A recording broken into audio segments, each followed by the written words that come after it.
wabarakatuh. Waalaikumsalam warahmatullahi wabarakatuh.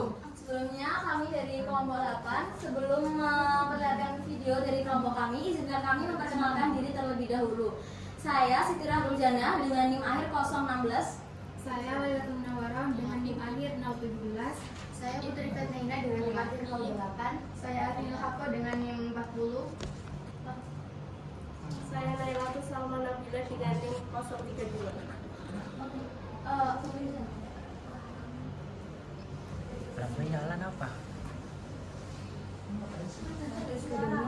Enggak ada yang enggak bisa.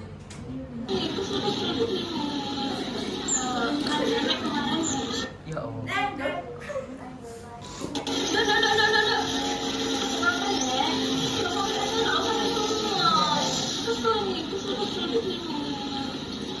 Nenek kemarin bilangin sebelumnya kalau misalnya sakit tapi begitu tuh gejala akurat loh gitu nenek nenek dokter yang gitu loh itu kan udah aku kan suka gak mau tahu dan ada periksa kita ke dokter ya udah ayo periksa ya saya pelan.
Oke teman-teman, itu sekian dari video kelompok kami.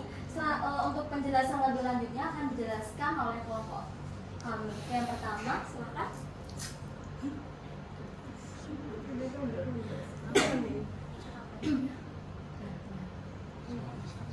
Nah, jadi kalian tahu nggak sih apa itu somatisasi? Enggak. Oke, somatisasi atau yang dikenal sebagai somatic symptom disorder adalah kondisi di mana seseorang mengeluhkan gejala fisik yang tidak dapat dijelaskan oleh penyakit medis setelah dilakukan pemeriksaan. Pada dasarnya, somatisasi adalah kondisi yang muncul sebagai gejala fisik akibat masalah psikologis yang dialami oleh penderita. Jadi dia ini tuh ketika orang tua atau orang lanjut usia yang merasa bahwa dia itu sakit di fisiknya, namun pada saat diperiksa atau saat melakukan pemeriksaan di rumah sakit itu tidak ada penyakit medis yang bisa menjelaskan bahwa itu adalah penyakit. Jadi bisa dibilang itu hanya ada di bayangannya saja.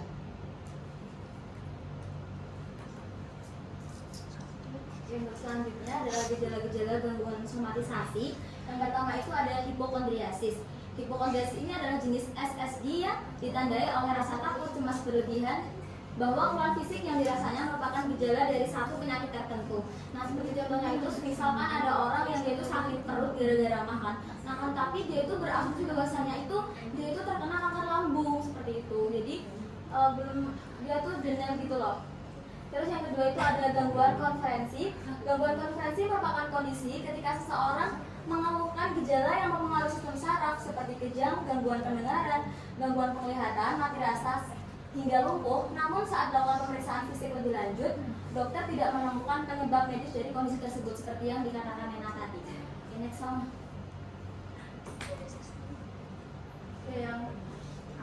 Nah, yang selanjutnya ada gangguan dismorfik tubuh. Gangguan dismorfik tubuh adalah kondisi psikologis ketika seseorang merasa sangat khawatir dengan penampilan fisiknya. Misalnya, pengidap kondisi ini akan merasa bahwa wajahnya tidak normal dan berbeda dengan orang lain. Jadi, meskipun bentuk wajahnya itu normal, dia tuh akan merasa bahwasanya kok wajahku aneh ya, nggak kayak orang-orang. Padahal sebenarnya itu normal aja. Terus yang selanjutnya itu adalah gangguan nyeri psikogenik. Gangguan nyeri psikogenik merupakan jenis SSD yang ditandai dengan keluar rasa sakit atau nyeri pada tubuh yang terus-menerus namun tidak ditemukan penyebab rasa sakit yang dikeluhkan penderita pada saat pemeriksaan medis. Seperti di video tadi, nenek tadi kan mengeluh kan kalau dia tuh sakit terus gitu kan. Tapi pas waktu dibawa ke dokter, dua dokter itu tuh nggak ada yang bisa mendiagnosis bahwasanya nenek itu tuh terkena penyakit apa gitu. Oke, next selanjutnya.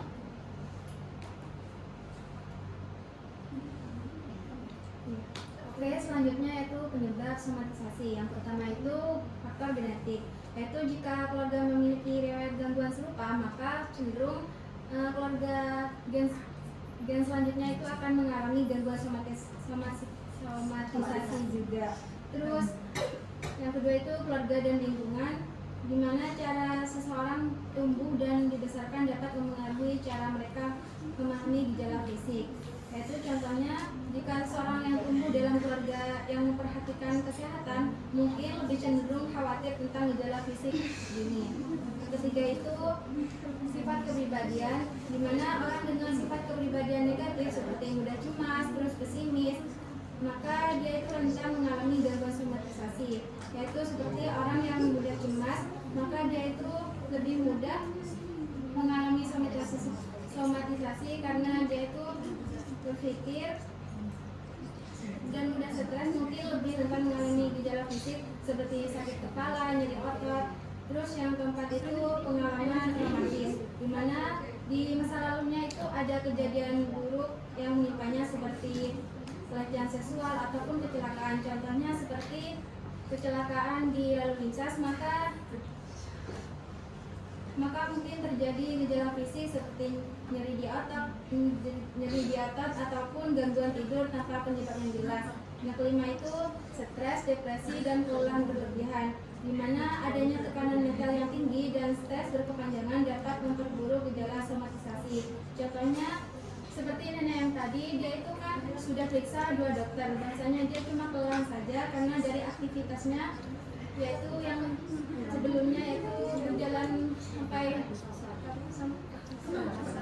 pasar. Jadi kan kalau orang tua udah nggak sanggup biasanya jalan jauh seperti itu.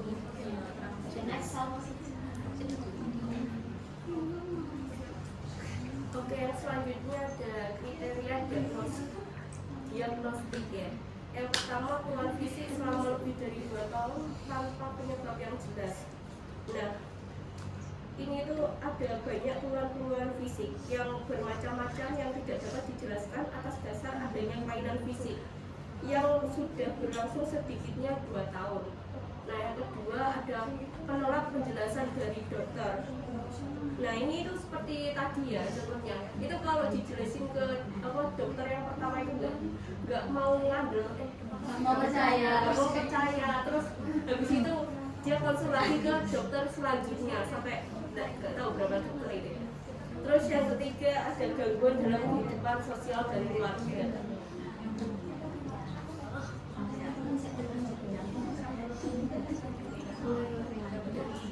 Nah, oke teman-teman, kemudian di sini ada treatment untuk mengatasi gangguan somatisasi, yaitu yang pertama ada terapi CBT. Fungsi dari terapi CBT ini adalah memperbaiki perilaku dan pola pikir pasien. Terapi ini dilakukan dengan mengurangi fokus dan perhatian pasien terhadap keluhan fisik yang dialaminya. Jadi pasien itu pikirannya itu dialihkan supaya nggak terlalu berpikir fokus terhadap keluhan fisiknya itu. Terus di sini ada konsumsi obat-obatan.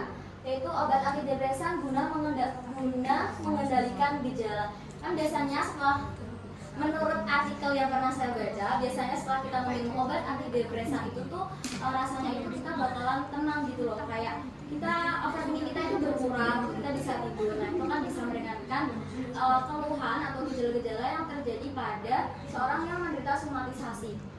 Terus yang ketiga itu ada terapi hipnosis. Nah, terapi hipnosis ini merupakan terapi psikologi yang membuat pasien menjadi lebih rileks dan fokus terhadap hal-hal positif guna mengalihkan perhatiannya dari gejala fisik yang dialaminya. Nah, biasanya tuh terapi hipnosis ini tuh kita tuh kayak relaksasi gitu loh, ada di alam terbuka bebas gitu, menikmati udara-udara segar di sekitar kita kayak gitu.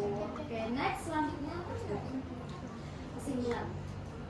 Oke, jadi teman-teman kesimpulannya, SSD merupakan gangguan mental yang seringkali disertai keluhan fisik, tapi nggak ada penyebab medis yang jelas. Penyebabnya itu bisa jadi melibatkan kombinasi antara faktor genetik, kepribadian, pengalaman, traumatis, serta faktor stres dan lingkungan. Kalau untuk treatmentnya itu bisa dilakukan dengan terapi CBT, konsumsi obat-obatan, dan hipnosis. Nah, itu dia teman-teman, sekian presentasi dari kelompok kami. Mungkin ada yang ingin ditanyakan? Saya Kak. Oke, perkenalkan saya Dita Sabila Amadia dengan NIM akhir 028. Di PPT tadi kan gangguan somatik itu tidak bisa dijelaskan oleh dokter. Pertanyaan saya, jika tidak bisa dijelaskan oleh dokter, berarti kan di psikolog. Sedangkan setahu saya psikolog itu kan gangguan mental, menangani gangguan mental. Di rumah sakit baru menangani fisik-fisiknya. Jika di rumah sakit itu tidak ada diagnosis yang tepat mengenai rasa sakit, rasa nyeri yang dialami, apakah terus kenapa kok psikolog ini secara gamblang mengiyakan bahwasanya dia benar-benar mengalami rasa sakit?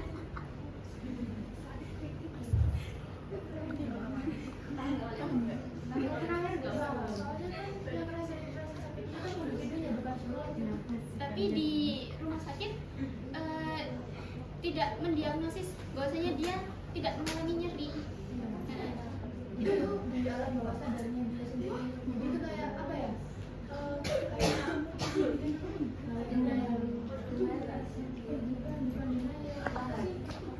Afirmasi. Bukan kayak dia tuh merasa dia itu sakit, padahal sebenarnya dia tuh nggak sakit. Jadi itu bentuk daripada delusi. Kalau tadi kan ada penyebab-penyebab, kan ada trauma kan. Jadi rasa sakit itu adalah bentuk daripada trauma masa lalunya gitu loh. Jadi misalkan nih ada orang tuh habis kecelakaan kan, dia habis kecelakaan terus dia mengalami lumpuh. 2 tahun kemudian dia itu sembuh, tapi dia itu masih merasakan sakit gitu. Itu tuh merupakan bentuk dari traumanya di masa lalu seperti itu. Ya, jadi kayak masih kebayang rasa sakit pas waktu itu. Berarti apakah yang dirasakan orang-orang itu, orang yang mengalami gangguan somatik itu beneran nyata sakitnya, apa dia yang Enggak, itu cuma halusinasi bayang-bayang dari soalnya masih beneran rasa sakitnya masih kerasa? dia tuh berhalusinasi kan, dia kan berhalusinasi kan, nah rasa sakitnya. Nah rasa sakitnya itu akhirnya tuh kayak kerasa, tapi tuh sebenarnya gimana ya bilangnya? Dia kerasa Dia kerasa di dia sendiri. soalnya itu apa ya, rasa di bayangannya aja, bukan ada di kenyataan. Nah, Ya kayak kamu halusinasi ngapain gitu kan, kamu aja yang ngerasain, yang lain kan enggak gitu. Berarti dia benar-benar merasakan rasa sakit dari dirinya ya? iya. Terima kasih. Sebelumnya perkenalkan saya Naiwa Ramania Putri dengan NIM akhir 037. Jadi kan tadi di gejala gangguan somatisasi itu ada gangguan konversi ketika seseorang mengeluhkan gejala yang mempengaruhi sistem saraf kan. Tapi ketika diperiksakan kepada dokter, ternyata dia tidak mengalami gangguan medis. Nah, pertanyaannya gimana kalau kasusnya sama orang yang kena santet? Nah, aku baru mau tanya itu. Jadi kan dia ketika pergi ke rumah sakit, dia tuh kan mengeluhkan kalau misalnya terjadi sakit apa di dalam tubuhnya, tapi ketika diperiksa sama dokter ternyata dia nggak sakit gitu. Terus pas dia pergi ke orang pintar, dia katanya kena santet. Nah, menurut kalian itu sebenarnya itu adalah gangguan somatisasi aja atau emang benar-benar kena santet? Terus kalau misalnya itu cuman gangguan somatisasi, kalau misalnya itu cuman gangguan somatisasi, kenapa kok sampai ada kasus orang yang kena santet itu meninggal? Mengenai santet dan somatisasi tadi ya. Oke, di sini kan penjelasannya tentang gangguan konferensi. Gangguan konferensi itu kan dia itu merasakan nyeri rek di sini sor. Betul kan? Duduk, saya tidak, itu mau saya nyeri saya bawa. Saya iki. Iya, yang nyeri kan.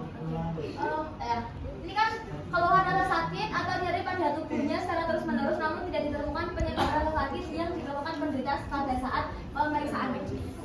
Nah, terus kan kalau misalkan ini tuh kita bawa ini ke tukang dukun tuh kan dukun tuh kan biasanya ya gak ada reaksi apapun kan lah. Kalau santet itu biasanya setelah kita periksa ke dokter terus dibawa ke dukun biasanya kan ada reaksinya kan, entah itu muntah paku, muntah darah, muntah guntingan karboni atau apa gitu. Jadi beda ya antara santet sama somatisasi itu beda. Kalau misalkan santet kamu bawa ke dukun dia ada reaksi, dia itu muntah paku, muntah darah dan lain sebagainya dalam kayak gitu. Tapi kalau ini enggak, ini ya murni pure sama pikirannya dia kan loh cah. Aku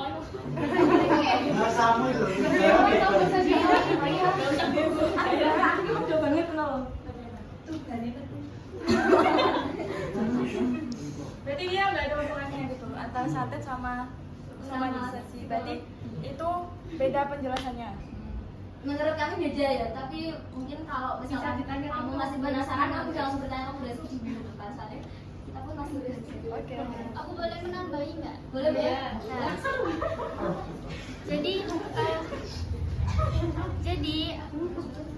sekarang itu aku pernah dengar bahwasanya santet itu hal-hal mistik seperti itu bisa dipelajari lewat fisika. Bahwasanya bisa kita ketahui bahwasannya energi itu sebenarnya kekal teman-teman. Nah dari santet ini tadi, santet itu kalau menurutku itu sebuah keyakinan.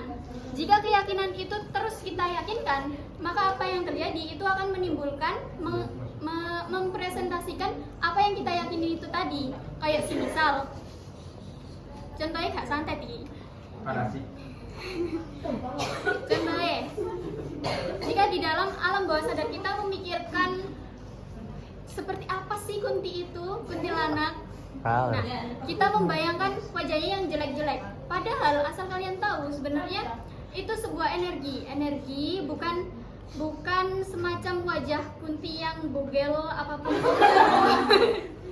Nah, itu bila semua orang dipahami dengan wajahnya jelek, rambutnya awur-awuran, maka itu akan membentuk persepsi, akan membentuk keyakinan bahwasanya oh, kunti itu seperti ini. Gitu pula dengan santet. Itu setahu saya. Tapi kalau misalnya kan santet itu kan kadang kan ada yang keluar ada sampai kayak ada jarum-jarum. Nah, masa itu dari pikiran kita? Kalau kita meyakini aku kena santet ada pakunya tiba-tiba keluar. Kenapa nggak kita mikir kena santet keluar mobil gitu?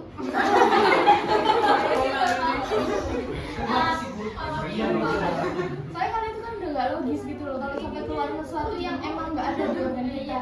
Itu sama saja kayak dari mana sih kuntilanak dapetin paku buat nancep di ininya gitu kan. Kalau sebenarnya pembahasan santet-santet ini ya 50%-nya ada yang percayai, ada yang tidak dijelaskan dengan fisika tadi. Jadi itu aku belum belajar sampai segitunya sih. Jadi masih belum itu juga. Berarti tadi konsep fisika tadi itu sebenarnya nggak bisa menjelaskan secara keseluruhan tentang santet. Iya, nggak bisa dijelasin secara gamblang mas. Hal mistisnya itu. Jadi kalau misalkan kalian mau tentang santet lebih lanjut, mungkin kalian bisa belajar atau mungkin kalian agama gitu ya gitu. Terus juga aku izin nambahin dikit ya teman-teman. Kalau misalkan kalian pernah tahu, kan ada yang bilang tuh kadang santet itu di tubuhnya dibelah keluar rambutnya gitu kan. Nah, kalian pernah dengar nggak sih tentang tumor teratoma? Iya. Ya, nah bisa jadi itu tumor teratoma itu ketika dia itu ada di, maksudnya tuh tumor teratoma itu dia itu bisa menumbuhkan bagian-bagian lain seperti mata, gigi, rambut di dalam tubuh. Jadi tuh misalnya contohnya ada seseorang yang terkena tumor teratoma, di tangannya sini tuh ada benjolan. Nah, ketika benjolan itu dibelah itu bisa keluar rambutnya itu. Jadi bisa aja santet yang dimaksud tadi itu bisa aja itu ternyata tumor teratoma gitu kan, kita nggak tahu ya. Iya, bisa berpikir positif ini. Oh, mungkin pas aku makan bakso tadi di dalam jempolnya ada pakunya, terus positif sekali. Oke teman-teman, tidak ada yang ditanyakan lagi. Oke, cukup sekian dari kelompok 8. Kurang lebihnya mohon maaf. Wassalamualaikum warahmatullahi wabarakatuh.